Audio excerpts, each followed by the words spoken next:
मेरा नाम सोनू कंवर, कक्षा 7 है। कलयुग समाज के अशुभ लक्षण।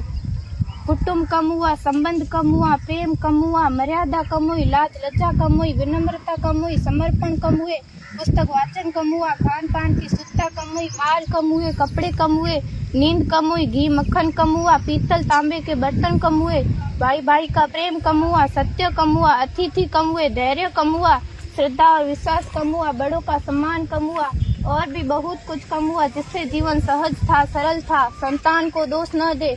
बालक या बालिका को इंग्लिश मीडियम में पढ़ाया, अंग्रेजी बोलना सिखाया। बर्थडे और मैरिज एनिवर्सरी जैसे जीवन के शुभ प्रसंगों को अंग्रेजी कल्चर्स के अनुसार जीना ही श्रेष्ठ माना।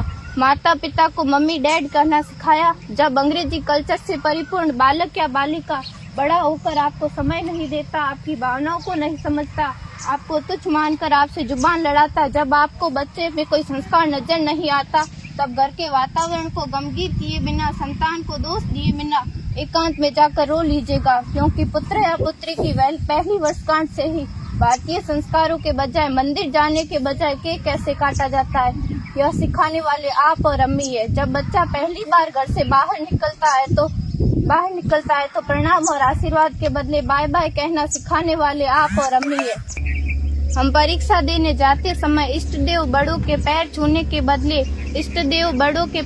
के बदले बेस्ट ऑफ लक कहकर परीक्षा भवन तक छोड़ने वाले आप और अम्मी है।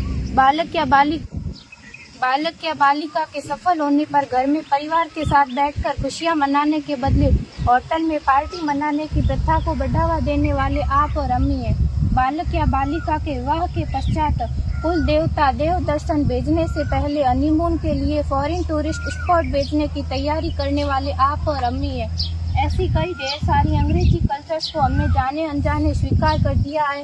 अब तो बड़े बुजुर्गों के पैर छूने में भी शर्म आती है। गलती किसकी? मात्र आपके माता और पिता की। अंग्रेजी अंतर्राष्ट्रीय भाषा है से काम काज हेतु सीखना है, अच्छी बात है, लेकिन इसकी संस्कृति को अपने जीवन में उतारने की तो कोई बाध्यता नहीं थी। अपनी समृद्ध संस्कृति को त्याग कर नैतिक मूल्यों, मानवीय संवेदनाओं से रहित अन्य सभ्यताओं की जीवन शैली अपनाकर हमने क्या पाया?